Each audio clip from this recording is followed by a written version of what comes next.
না খেয়ে ঘুমিয়ে আছে, কার ঘরে খাবার নাই, কার চিকিৎসা দরকার, কার সেবা দরকার, কার অর্থ দরকার, ছদ্মবেশে সারা রাত ওমর ফারুক রাদিয়াল্লাহু আনহু ঘুরতেন। একটা প্রসিদ্ধ ঘটনা সবাই আপনারা জানেন, ওমর রাতের অন্ধকারে মাত্র তার একজন সহচর নিয়ে তিনি ঘুরছেন, সঙ্গে একজন তার দাস, তাকে নিয়ে তিনি হাঁটছেন অলিতে গলিতে ছদ্মবেশে। তার চেহারা দেখায় না, মানুষ আমির বলে শ্রদ্ধা করবে, এই জন্য ছদ্মবেশে রাতের অন্ধকারে মদিনার অলিতে গলিতে ওমর ফারুক ঘুরছে। জনগণ কেমন আছে, শান্তিতে না অশান্তিতে? অথচ একজন রাষ্ট্রের আমির তিনি হঠাৎ করে দেখলেন ওই দূরের বেলা ঘরের পাকঘরে, ঘরের সামনে চুলার মধ্যে দীর্ঘক্ষণ যাবৎ আগুন জ্বলছে। আগুন, মা সেই চুলার মধ্যে কি জানি নাড়াচাড়া করছে, রান্না তো শেষ হয় না। চুলার চতুর্পাশে ছোট্ট ছোট্ট বাচ্চারা মাগো খাবার দাও খাবার দাও বলে কান্না করে। ওমর ফারুক এই দৃশ্য দেখে চোখের পানি রাখতে পারলেন না। আল্লাহু আকবার! রাষ্ট্রের আমির, প্রেসিডেন্ট, ছোট্ট বাংলাদেশের প্রেসিডেন্ট না, অর্ধ পৃথিবীর শাসক, গোটা পৃথিবীর অর্ধ পৃথিবীর শাসক। কোন সিকিউরিটি নাই, পুলিশ নাই, গার্ড নাই, গোয়েন্দা নাই, একজন সহচর, একজন সেবক দাস নিয়ে বের হয়ে পড়েছে।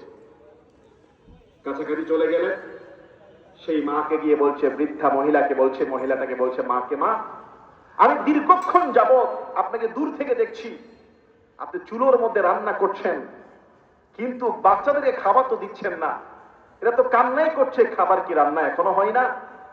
সে মা বলছে, আপনি কে জানি না, আমার এই চুলার মধ্যে কোনো খাবার নাই, গরম পানিতে শুধু পাথর আছে। আমার ঘরে কোনো খাবার নাই, পানি নাই, দানা নাই, গরম পানির পাথরটা নাড়িয়ে নাড়িয়ে ভান করছি, বাচ্চাদেরকে বোঝাচ্ছি, বাচ্চারা আর একটু অপেক্ষা করো। আমি মা তাদের কান্নার আওয়াজ সহ্য করতে পারি না।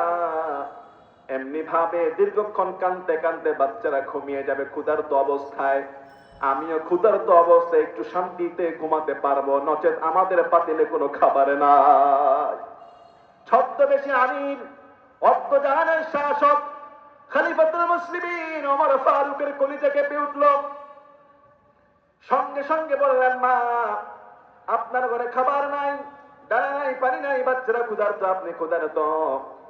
এদেশের একজন রাষ্ট্রের আমির তো আছে খলিফা ওমর, তার কাছে কি কখনো কি অভিযোগ করেছেন, দরখাস্ত করেছেন? সেই মহিলা বলছে, আমি তার দেশের নাগরিক, সে আমার আমির খলিফা, আমি কেন তার কাছে গিয়ে বলবো খাবার দরকার? বরং খলিফার দরকার কার করে খাবার নেই সেই খোঁজ খবর নেওয়া। ওমর তার হৃদয়ের মধ্যে যেন আকাশটা ভেঙে বলল। ছদ্মবেশ ওমর পরিচয় দেয় না, তিনি বলছেন, মা আপনি ঘুমাবেন না, একটু অপেক্ষা করেন, আমি আসছি। সঙ্গে দাসকে নিয়ে দৌড় দিলেন রাষ্ট্রীয় গুদাম ঘরে। রাষ্ট্রীয় গোডাউনে গিয়ে বলছে, তাড়াতাড়ি আটার বস্তা আমার মাথায় তুলে দাও। ওমরের দাস বলছে, খলিফাতুল মুসলিমিন আমিরুল মুমিনিন, আপনি আমাদের বাদশা, আপনি আমাদের আমির, এই আটার বস্তা আমার মাথায় দিয়ে দেন। ওমর ফারুক বলছে, খবরদার, আটার বস্তা আমায় দিবা, কিয়ামতের দিন জনগণের এই ক্ষুধার্তের দায়ভার আল্লাহ আমার কাঁধে দিয়ে দিবে। এই রাষ্ট্রের প্রত্যেকটা জনগণ তারা আমার দায়িত্বের মধ্যে রয়েছে। একটা জনগণ যদি না খায়, কিয়ামতের দিন আল্লাহর কাছে জবাবদিহি করতে হবে। সুতরাং এই যে আটার বস্তাটা তুমি নিবা না, বিশ্বজাহানের অর্ধজাহানের খলিফাতুল মুসলিমিন তার মাথার মধ্যে আটার বস্তা নিয়ে ওই মায়ের দরবারে হাজির হলেন। শুধু তাই না, মাকে বলছে, মা আমি রুটিগুলো চুলার মধ্যে ছেঁকে দিচ্ছি, আপনি তাড়াতাড়ি বেলেন।